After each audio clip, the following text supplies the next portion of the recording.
we're going to put together the Adobe Classes section that we've been working on with two other sections that have been created, one for Apple courses and one for Microsoft courses. But before we do that, we're going to make another one of those assumptions that we've been doing during this chapter of our InDesign course. And we're going to say that this is completely passed through review. All of the individual InDesign documents, the different sections have been approved. It's time to put everything together. So the first thing I'm going to do now is I'm going to go to the master pages. I'm going to get my selection tool, and what I'm going to do is I'm actually going to delete that little blue circle that we placed down to the lower right. It's great for internal purposes so we know where we're at for version control, but if we don't want that there when we create the final version of our total training catalog, we want to delete that. So I'm going to do that. Now I'm going to go back to pages 2 and 3, and I'm going to assemble a new InDesign book out of 3 sections, one for Adobe classes, one for Apple classes, and then finally one for Microsoft classes that we have available. Let's open up those other 2 files and see what we're putting together. I'm going to go to the File pull-down menu, and I'm going to select Open. When I do that, it'll bring me by default to that Chapter 7 folder where we've been working on our first name number 7.indd file. I'm going to go to the folder inside of that that's called Other Publications, and I'm going to open up the Apple classes.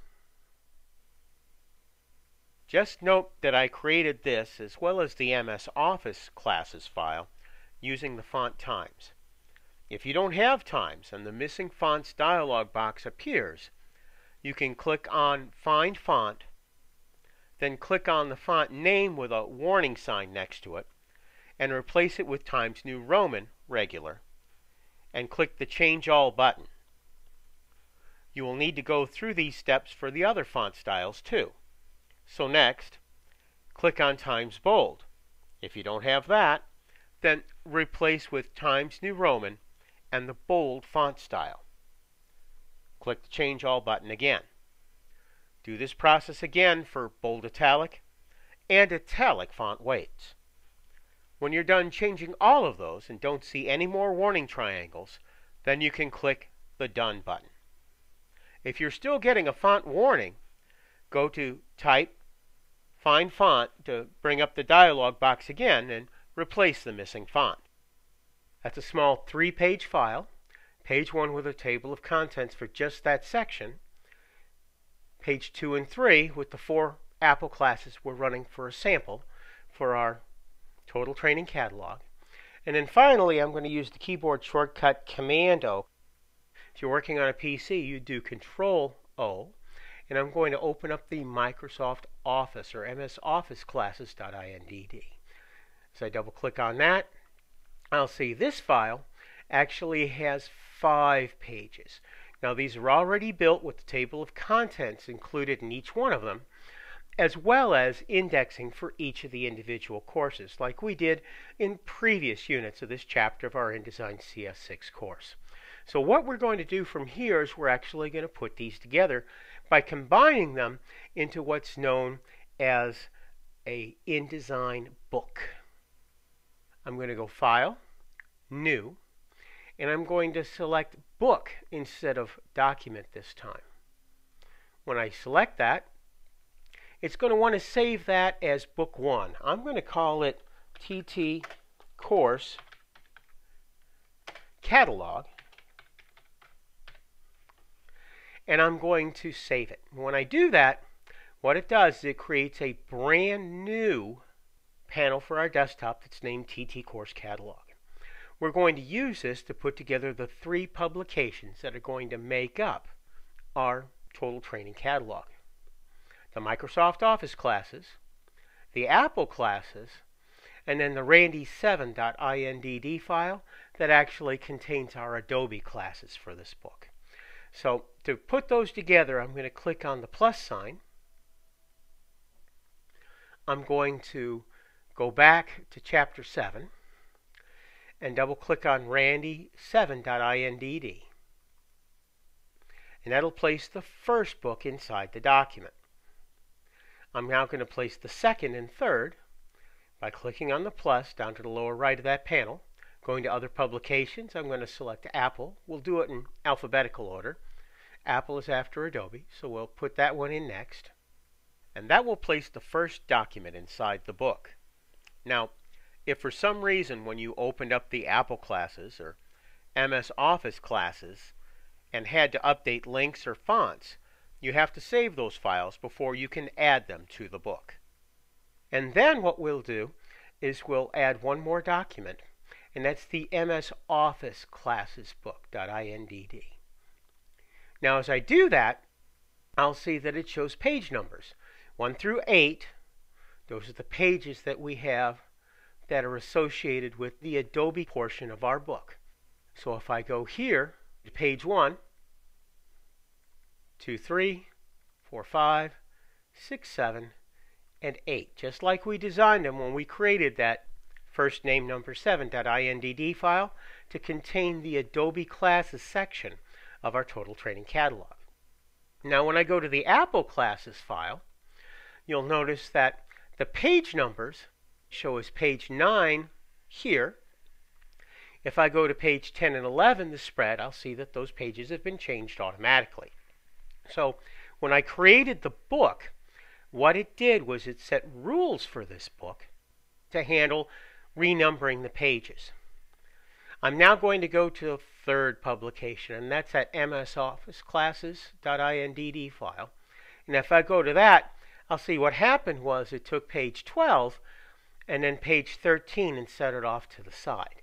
Now I'm going to say, for the sake of argument, that we want page 12 to be exactly the same as it is for the table of contents for the Apple classes and for the Adobe classes.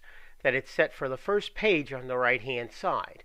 And then what I want is pages 13 and 14 in a spread, and then pages 15 and 16 in a separate spread. Now that's going to add an additional page, but we can deal with that. That's no problem. We'll work with that in just a little bit. What I'm going to do now is I'm going to go to the flyaway menu for my TT course catalog. And I'm going to go here and look through the various page options that we have available. We can add and remove documents. We can save the book. We can quality test it. We can export it to an EPUB or to a PDF file if we're creating electronic documents or proofs. What we'll do is we'll package it for print a little bit later in this chapter of our InDesign CS6 course. We've got all those options, but what we're going to do is we're going to update the page numbering. But as I do that, I'm going to go here and select the page numbering options. What this does is it says for page order, continue from the previous document, okay, continue from the next odd page, or continue on the next even page. So what this is actually telling me is it gives me the option to set up the rules for doing this. I'm going to go back to page 12 by canceling out and then double-clicking on page 12. So that's the page I've got selected. I'm going to go back to that page numbering options, and what I wanted to do is I wanted to continue this on the next odd page. So I'm going to take page 12 and I'm going to turn it into page 13 by inserting a blank page before where we go. And when I say OK, what it'll do is it will turn that page into page 13 at the start of our MS Office classes. And if I go back to the Apple classes.indd, I can see that it's inserted a blank page for page 12. I can put additional information into here if that's something that I want to do. We're going to say it's not at this point, and we're simply going to set this up exactly as it is. So as I've built this now, what I can see is that I've got 3 documents. My Adobe classes that go from page 1 to page 8.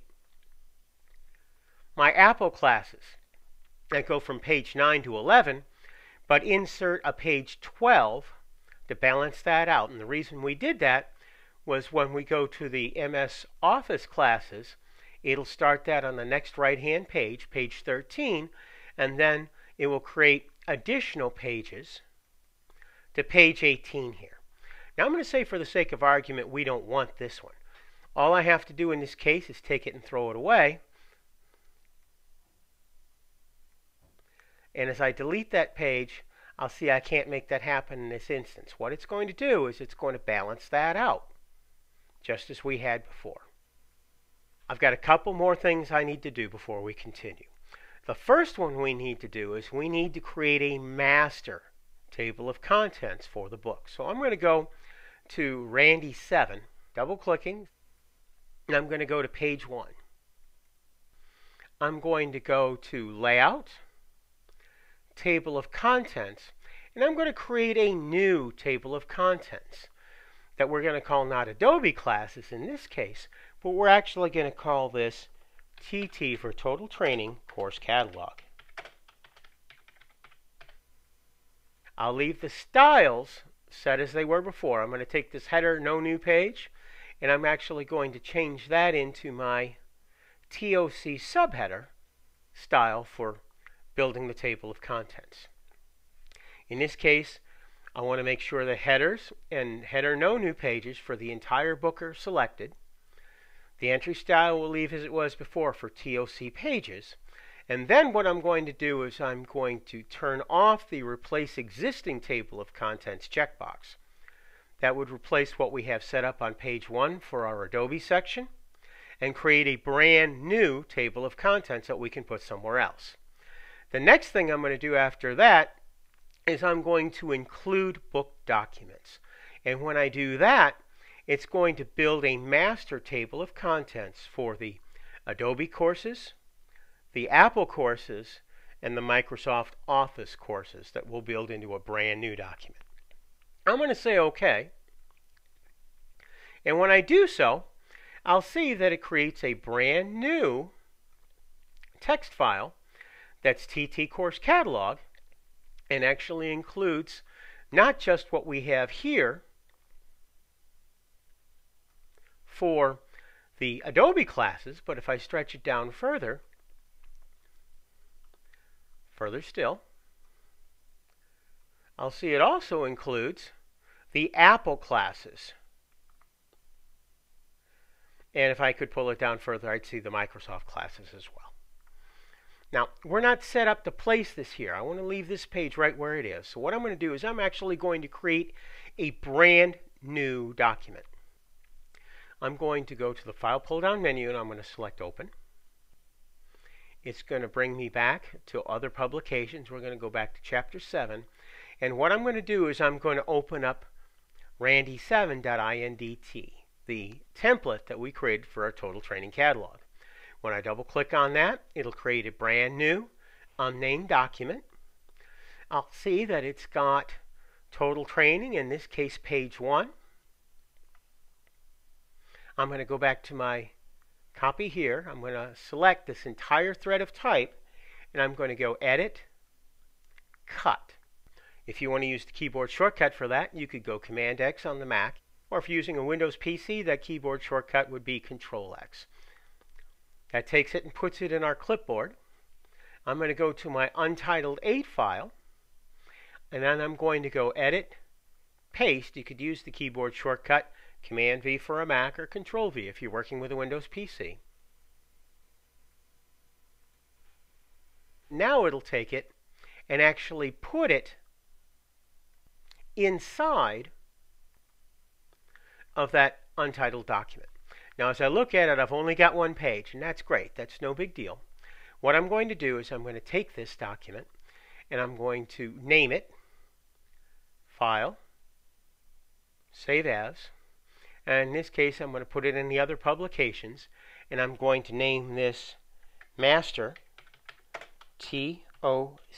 And what that does is that's actually going to set it up so we can take this away and create a master table of contents for the entire Total Training Catalog.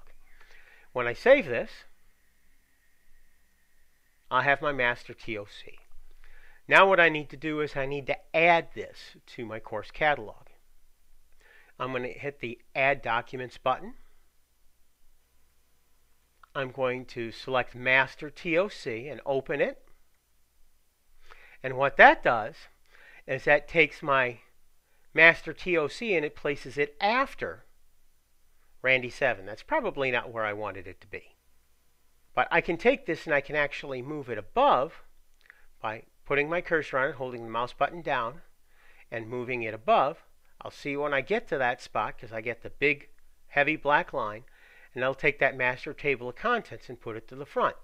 I've got page 1, and I've got a blank page 2, just like I have when I have it set up for going to the Apple classes and going to the Microsoft Office classes. So what that does, that fills in that odd spot that I have. When I'm working with it, there's page 10, 3 through 10. If I look at 10, that's got copy. Page 11 starts because it doesn't need an extra odd page. It filled in the blank page at the end of Apple classes, at the end of Microsoft Office classes, and at the end of our master table of contents. Let's save our work and go on to the next section of our InDesign CS6 course.